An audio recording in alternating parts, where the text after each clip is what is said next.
Hello friends, TTC judiciary channel में आपका स्वागत है। फ्रेंड्स, वेस्ट बंगाल में कुछ जजेस को बंधक बना लिया गया था और उन्हें बचाने के लिए प्रशासन की तरफ से कोई भी मदद नहीं मिला हाई कोर्ट को। यानी कि हाई कोर्ट ने प्रशासन से गुहार लगाया उन जजेस को बचाने के लिए, बट प्रशासन की तरफ से कोई भी मदद नहीं किया गया। यहाँ तक कि किसी ने फोन ही नहीं उठाया, जिस वजह से सुप्रीम कोर्ट ने इंसिडेंट का सो मोटो एक्शन लिया और वेस्ट बंगाल के मुख्य सचिव को फटकार लगाया और कहा कि आप और आपका प्रशासन दोनों पूरी तरह से विफल है। और ऐसा सुप्रीम कोर्ट ने इसलिए किया क्योंकि वहां पे कुछ जजेस को बंधक बना लिया गया था और प्रशासन ने कोई भी मदद नहीं किया था उन्हें बचाने के लिए। और इस केस की सुनवाई करते समय सुप्रीम कोर्ट ने इस केस को पूरा का पूरा एनआईए को ट्रांसफर कर दिया। सुप्रीम कोर्ट ने अपने आर्टिकल 142 का इस्तेमाल किया और जो पूरा केस था, जो कि वहां की पुलिस के द्वारा रजिस्टर किया गया था सुप्रीम कोर्ट के एक्शन लेने के बाद, और फिर उसके बाद सुप्रीम कोर्ट ने इस केस को आर्टिकल 142 का इस्तेमाल करते हुए पूरा केस एनआईए को ट्रांसफर कर दिया। इस केस का जो केस टाइटल है वो आप स्क्रीन पर देख सकते हैं। Safety and security of judicial officers deputed for work relating to SIR of electoral rolls in the state of West Bengal and ancillary issues. West Bengal के मालदा डिस्ट्रिक्ट में कुछ जजेस थे जिनको एसआईआर के प्रोसेस के लिए डिपोर्ट किया गया था, यानी कि उन्हें वहां भेजा गया था एसआईआर के प्रोसेस कंप्लीट करने के लिए। बट वहां पे हुआ क्या, वो वहां के जो वीडियो थे उनके ऑफिस में वो अपना प्रोसेस कर रहे थे और अचानक कुछ लोगों का एक ग्रुप आया, समूह आया और उनके द्वारा उन्हें वहां बंधक बना लिया गया था और प्रशासन ने इसमें कोई भी मदद नहीं किया। यहाँ तक कि हाईकोर्ट के जो चीफ जस्टिस थे उन्होंने मुख्य जो सचिव हैं उन्हें कांटेक्ट किया था, बट उन्होंने उनका फोन ही रिसीव नहीं किया, यानी कि उनसे कांटेक्ट ही नहीं हुआ, जिसकी वजह से हाई कोर्ट ने सुप्रीम कोर्ट को इन्फॉर्म किया और सुप्रीम कोर्ट ने इस केस में सुओ मोटो एक्शन लिया और फटकार लगाया और कुछ ऑर्डर्स भी और डायरेक्शन भी इशू किए हैं। तो फ्रेंड्स, इस वीडियो में आगे बढ़ते हैं और देखते हैं सुप्रीम कोर्ट ने कौन कौन से डायरेक्शन इशू किए हुए हैं। बट फ्रेंड, आगे बढ़ने से पहले अगर आपने मेरे चैनल को सब्सक्राइब नहीं किया तो सब्सक्राइब कर दे, लाइक कर दे और बेल आइकन ऑन कर दे ताकि ऐसी इन्फॉर्मेटिव वीडियो जो आपको मिलते रहे। सुप्रीम कोर्ट ने वेस्ट बंगाल की जो नौकरशाही है, यानी कि जो ब्यूरोक्रेसी है, उसके प्रति कड़ी नाराजगी व्यक्त की, यानी कि कड़ी नाराजगी जताया गया। क्योंकि मालदा में जब जजेस को बंधक बनाया गया था तब कलकत्ता हाई कोर्ट के जो चीफ जस्टिस थे उन्होंने मदद के लिए चीफ सेक्रेटरी यानी कि जो मुख्य सचिव थे उन्हें उनको कांटेक्ट किया था, बट मुख्य सचिव ने कोई भी रिस्पॉन्स नहीं दिया। इस वजह से सुप्रीम कोर्ट को सो मोटो एक्शन लेना पड़ा और इस केस की सुनवाई के दौरान सुप्रीम कोर्ट ने मुख्य सचिव को कुछ डायरेक्शन इशू किए हैं। सुप्रीम कोर्ट ने मुख्य सचिव को कहा कि खुद को इतना नीचे लाएं कि वो हाई कोर्ट के जो मुख्य न्यायाधीश हैं उनके लिए अवेलेबल हो सके। यानी कि सुप्रीम कोर्ट ने जो मुख्य सचिव हैं उनको कहा कि आप अपने आप को इतना नीचे लाएं कि हाई कोर्ट के जो चीफ जस्टिस हैं आप उनके लिए उपलब्ध हो सके, यानी कि अवेलेबल हो सके। इसका मतलब फ्रेंड्स ये है कि सुप्रीम कोर्ट ने मुख्य सचिव को कहा कि खुद को इतना बड़ा ना समझें कि किसी के लिए भी अवेलेबल ना रहें। फ्रेंड्स, क्या होता है कि एक राज्य का जो सुपीरियर जो ऑफिसर होता है, जो एक आईएएस जो ऑफिसर होता है एक राज्य का, वो चीफ सेक्रेटरी होता है, जो कि पूरे राज्य का चलाने का जिम्मेदारी होता है इनके ऊपर और न्यायपालिका को छोड़कर। जब एक केस कोर्ट के समक्ष चल रहा था तब कोर्ट ने मुख्य सचिव से पूछा कि ऐसी कौन सी समस्या थी कि आप चीफ जस्टिस का फोन नहीं उठा पाए हैं, जिस पे मुख्य सचिव ने जवाब दिया कि अधिकारियों का उनको कोई फोन कॉल नहीं आया और वो उस समय दिल्ली आए हुए थे और 2 से 4 घंटे वो 2 बजे से 4 बजे तक वो फ्लाइट में थे। जिसके बाद कोर्ट ने तुरंत जवाब दिया और कहा कि शायद शाम को फोन आया था, बट आप इतनी मेहरबानी करते हैं तो मोबाइल नंबर और अदर डिटेल साझा कर देते हैं। और सिक्योरिटी इतनी कड़ी है कि चीफ जस्टिस भी वहां नहीं पहुंच सकते हैं, इसलिए थोड़ा नीचे आए ताकि हाई कोर्ट के चीफ जस्टिस जैसे आम लोगों के लिए वहां पहुंच सके,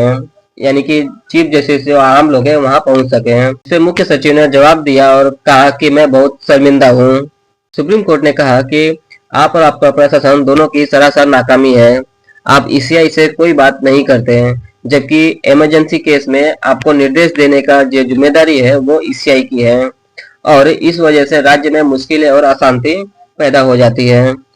और ये किस तरह की विश्वसनीयता है कि आप कि डीजीपी और सचिव दोनों रात को 11:30 बजे मुख्य न्यायाधीश से बात नहीं हो पा रहे हैं। हाईकोर्ट के जो चीफ जस्टिस है उनसे कांटेक्ट नहीं हो पा रहा है, यानी कोई बात नहीं हो पा रहा है। इसलिए चीफ जस्टिस के सामने माफी मांगे और जो गलती हुई है उसकी भरपाई करें। इस केस में सुप्रीम कोर्ट ने जो इंसिडेंट हुआ था उसको लेकर चिंता व्यक्त किया था, क्योंकि 7 जो न्यायिक अधिकारी थे उनको बंधक बना लिया गया था, जिसमें कुछ महिलाएं भी थे और बच्चे भी थे। कोर्ट ने कहा कि इस इंसिडेंट ने न्यायपालिका को डराने और धमकाने की कोशिश किया है, यानी कि सीधा प्रयास किया है। इस केस में सुप्रीम कोर्ट को यह बताया गया कि ईसीआई ने इस केस की जो जांच है वो एनआईए को सौंप दिया है, जिसमें एनआईए ने सुप्रीम कोर्ट में एक स्टेटस रिपोर्ट भी फाइल किया,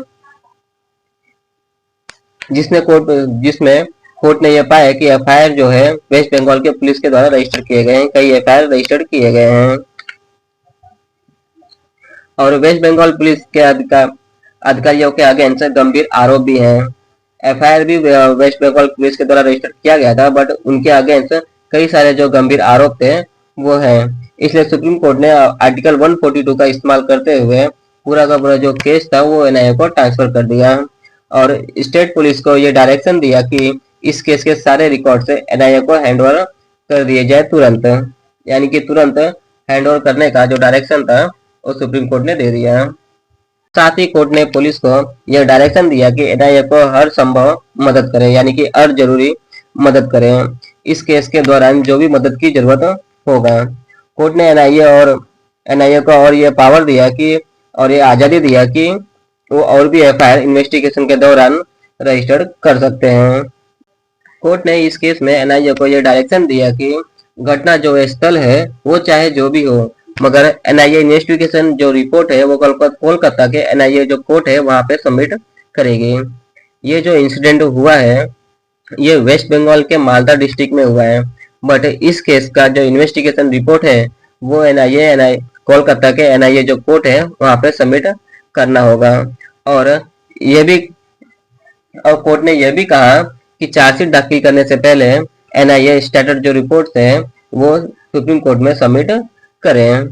कोर्ट ने कहा कि अब तक जिस भी सस्पेक्ट को स्टेट पुलिस के द्वारा अरेस्ट किया गया है उसे एनआईए के द्वारा स्वतंत्र रूप से पूछताछ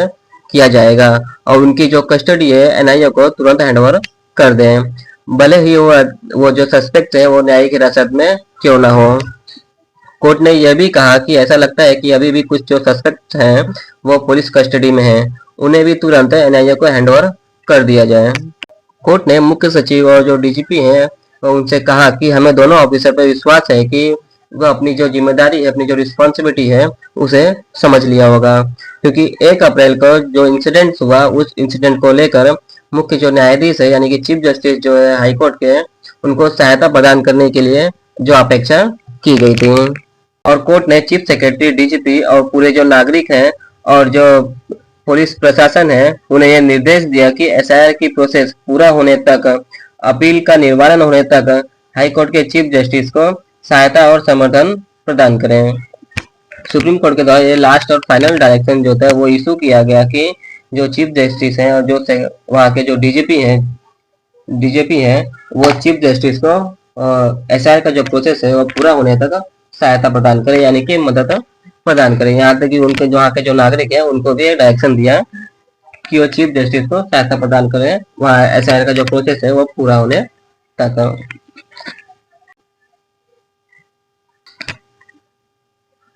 इस केस में ये जो कुछ डायरेक्शन थे जो सुप्रीम कोर्ट के द्वारा इशू किए गए हैं, जिसमें सुप्रीम कोर्ट ने पुलिस के जो पावर थे वो पूरी तरह से छीन लिए हैं, यानी कि सुप्रीम कोर्ट ने पुलिस के द्वारा वहाँ की जो पुलिस थी उनका जो इन्वेस्टिगेशन किया जा रहा था उसे पूरी तरह से साइड कर दिया और एनआईए को आगे करके इस केस की पूरी जिम्मेदारी है वो एनआईए को सौंप दिया। यहाँ तक कि जो आरोपी थे जिन्हें अरेस्ट किया गया था वो भी एनआईए को हैंडओवर करने का आदेश दे दिया और उस आरोपियों के साथ यानी कि जो सस्पेक्ट हैं उनके साथ फिर से नए तरीके से पूछताछ करने की आजादी एनआईए को दे दी, यानी कि वहां की पुलिस के द्वारा किया गया था, बट एनआईए को फिर से कहा कि वो फिर से इंडेमनिटी अपनी आजादी के साथ वो पूछताछ फिर से करें और जो सस्पेक्ट थे जो वहां की जो पुलिस कस्टडी में थे उन्हें भी हैंडओवर करने का आदेश दिया, यानी कि और पूरे साथ ही साथ पूरा का पूरा जो रिकॉर्ड था इस केस से रिलेटेड पुलिस के पास वो भी पूरा का पूरा हैंडओवर करने का आदेश दिया है। और साथ ही साथ सुप्रीम कोर्ट के द्वारा वहाँ के जो चीफ सेक्रेटरी हैं और जो डीजीपी है और जो पुलिस प्रशासन है उसे भी ये आदेश दिया गया कि वो हाई कोर्ट के चीफ जस्टिस हैं उन्हें कोऑपरेट करें जब तक एसआईआर का जो प्रोसेस है वो पूरा ना हो जाए। फ्रेंड्स, वेस्ट बंगाल में ये जो इंसिडेंट्स हुआ है वो बहुत ही निंदनीय इंसिडेंट्स है। वहाँ के जो लोकल कार्यकर्ताओं के द्वारा किया गया है वो पूरी तरह से गलत है। ऐसे लोगों को सजा जरूर मिलनी चाहिए। तो फ्रेंड्स, आज के वीडियो में इतना ही। मिलते हैं अपनी अगली वीडियो में। बट फ्रेंड, जाने से पहले